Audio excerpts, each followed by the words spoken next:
Hey everybody, it's Tripl-L, and now let's talk some My Hero Academia. This time specifically, we're going to be talking about Todoroki, Shoto, and Toya. So, a while back, I made a video about the Todoroki and Dabi theories, just my general idea about them, just listing off some of the possibilities and what I ultimately thought. And ultimately in that video, I was just saying like, no, I think it's very unlikely that Todoroki and Dabi are related. One of my main reasons being that at the time that video was made, the author just hadn't been foreshadowing it enough. I think the author hadn't made mention of Toya, hadn't made Endeavor mention Toya, but sure enough, right after that video was made, I think 1 or 2 chapters after that, the thing that I was saying wasn't there got introduced. Specifically, someone made mention of Toya and some bad treatment that had occurred in the family.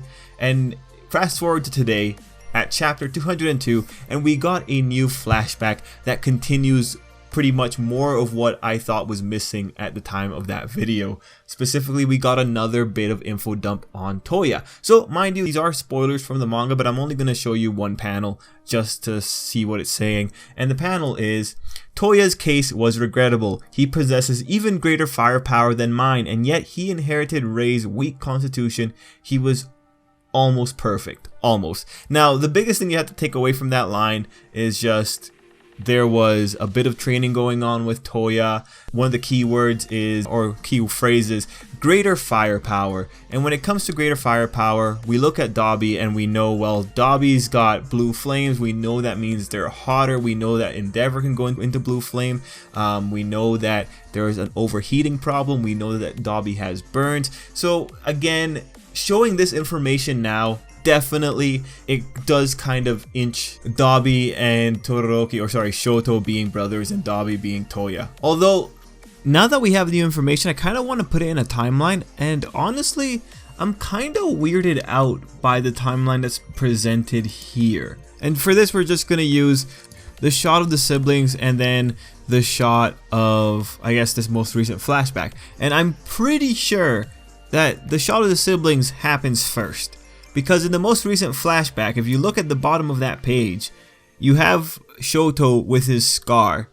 So obviously the scar has to come second. But then when you look at Endeavor's wording in that recent flashback, he's talking as if something happened with Toya. He points out the observations, which makes me believe that between these 2 points, something happened with Toya. But it's weird, right? What has me a bit puzzled is that there's no reason for Toya to have to hurt himself after a point where Endeavor's already given up on him, right? Because that's what the characters make it sound like. They make it sound like there was this horrible tragedy that occurred. It's just strange that the tragedy occurred when Toya was let free to go roam with his siblings. There is also the possibility that Toya isn't in this first image and that this is some other kid. But we had data book information, I think, that came out and said that there were 4 kids in the Todoroki family, including Shoto. So unless the author is going to try and lie or twist the words a little bit to make it work, I don't see this kid not being Toya.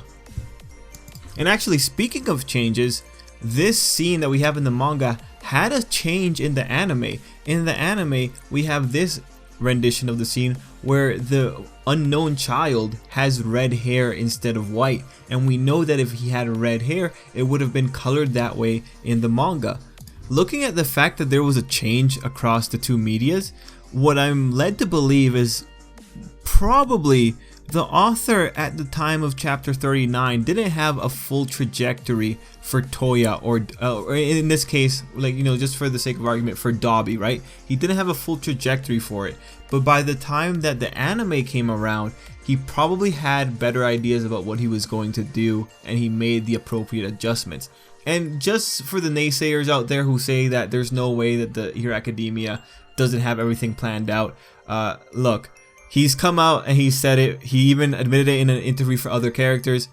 For example, Tsuyu and Toga, he flat out said it, that he had to change storylines when he realized that those 2 characters were really popular, right? So things are going to come up and he's going to have to adapt dependent on what his readers want to see, or at least what he thinks his readers want to see, right? All of that's supposed to say is that it's possible that there was some kind of course correction and that it might have happened at some point with the Todoroki family. That's just my way of trying to explain why isn't it that even, say, Shoto's mother, why didn't she ever talk about the fact that something happened to one of her kids? It's very strange. But if you embrace the idea of the course correction, the idea that the author didn't know what he wanted to do with Toya at that point in the story, it makes sense why no one talked about him until after a certain point. All of that, though, is just to justify why I'm mildly annoyed. I am annoyed that I'm wrong. That's all it is. At this point in time, given what the author is doing with Endeavor, it's becoming more and more likely that Toya is Dabi. It's still a bit weird because there's still a few things that we need answers for, but I wish this wasn't happening so quickly. It'll be fun regardless though. Like, the annoyance at the end of the day is just my ego being hurt. I don't really mind. I think this is really interesting, but I am very curious to see how the author is going to reconcile things, especially in the possibility that he's changed things since chapter 39, because if he's changed things since then, there's the possibility that it might not be a tidy correction. Anyway, that's it. That's the point of the video. I'm mildly annoyed. My ego's hurt, but it's not really that big of a deal. I welcome this. I want to see more things here. Ultimately, what we have here, the new information is just flat out. Toya had better firepower than Endeavor, but his constitution was weaker than Endeavor. And then Shoto came along. We have a possible timeline of when things happened. And yeah, overall, I'm excited to see where this goes. What do you guys think? Let me know down below. Let me know if you got any other kind of theories going on. Let me know if you believe in the bastard child theory or anything like that. But yeah, just putting that out there. Hope you enjoyed. And until next time, I hope you have an absolutely great day.